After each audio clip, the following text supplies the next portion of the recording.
On a rainy afternoon, a boy opened a blue cardboard box filled with 25 tin soldiers. They were all identical.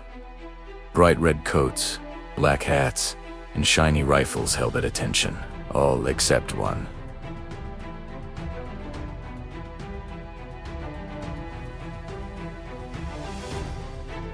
The last soldier had only one leg. There had not been enough tin to cast him properly, yet he stood just as straight as the rest, proud and steady on his single foot.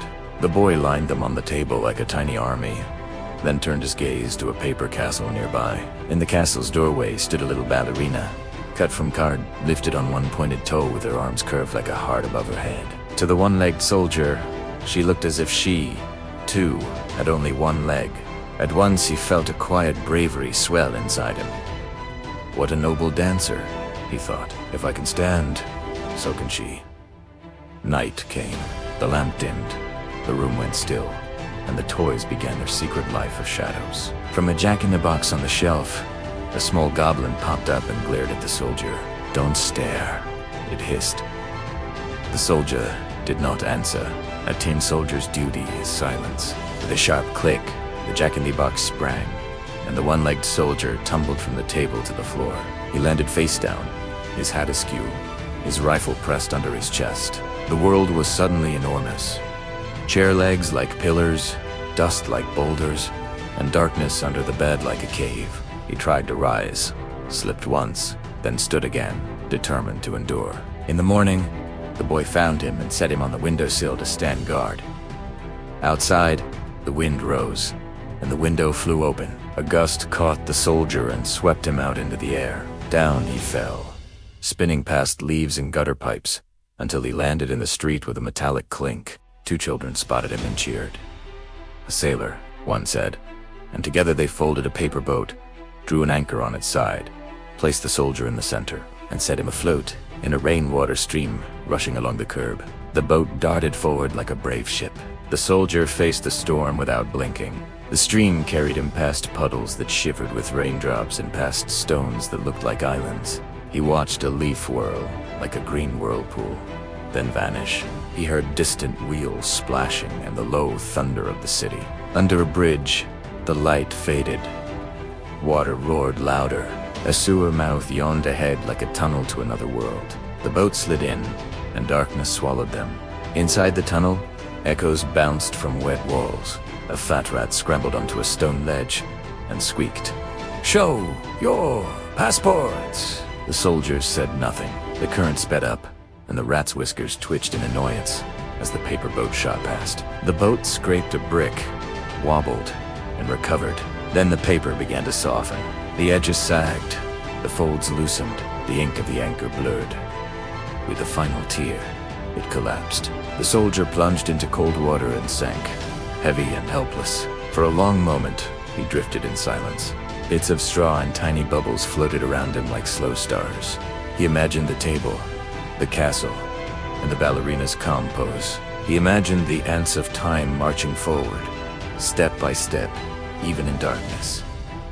"Stand," he told himself without words. "Stand, even here." And he did, as well as a sinking soldier could. He kept his body straight as the water pulled him down. Then fate hooked him. A sudden lurch, a squeeze of pressure, and everything became muffled. A fish had swallowed him whole. In the fish's belly, it was warm and strange, like being inside a moving drum. The soldier could not see, but he could feel the fish dart, stop, and dart again. He waited. A soldier can wait longer than anyone, because duty does not complain. Days later, in a kitchen bright with steam, the fish was cut open and out dropped the tin soldier, astonishing everyone. The cook rinsed him, set him on a tray, and called the boy. When the boy saw the one-legged soldier, he laughed with relief. "You went on an adventure," he said, as if the soldier might answer. He carried him back to the same table where the paper castle stood. The ballerina was still there, balanced and beautiful. The soldier was placed in front of her. Though his face was painted, it seemed to soften. He felt that quiet bravery again, warmer now, like sunlight after rain. The goblin in the jack-in-the-box had not forgotten. That evening, Asuden and careless and curious, grabbed the soldier and tossed him toward the fireplace. He fell among the glowing coals. Heat rose like a fierce wind. The soldier's tin began to warm, yet he stood upright, refusing to bend. Across the room, a draft stirred the table. The paper ballerina trembled, lifted as if by invisible music, and fluttered through the air. She drifted down into the fireplace beside him, her paper skirt catching the glow like gold. The soldier did not move. In that bright moment, he felt they were together, two figures holding their balance against the world. The flames flared. The boy cried out, but it was too late. By morning, the fire had cooled to ash. The boy poked gently with a stick and found, among the gray, a tiny lump of tin shaped like a heart. Beside it lay a small, dark glitter, once the ballerina's sequin. The boy held the tin heart in his palm and felt something he could not name. The ache of loss and the pride of courage. And though the toys would be replaced, he never forgot the soldier who stood firm, loved quietly, and kept his dignity through every storm. Years later, the tin heart lived in a small matchbox on the boy's desk. Whenever homework felt hard or a day felt lonely, he would open the box and remember the soldier's straight posture. He learned that courage is not noise, but steadiness.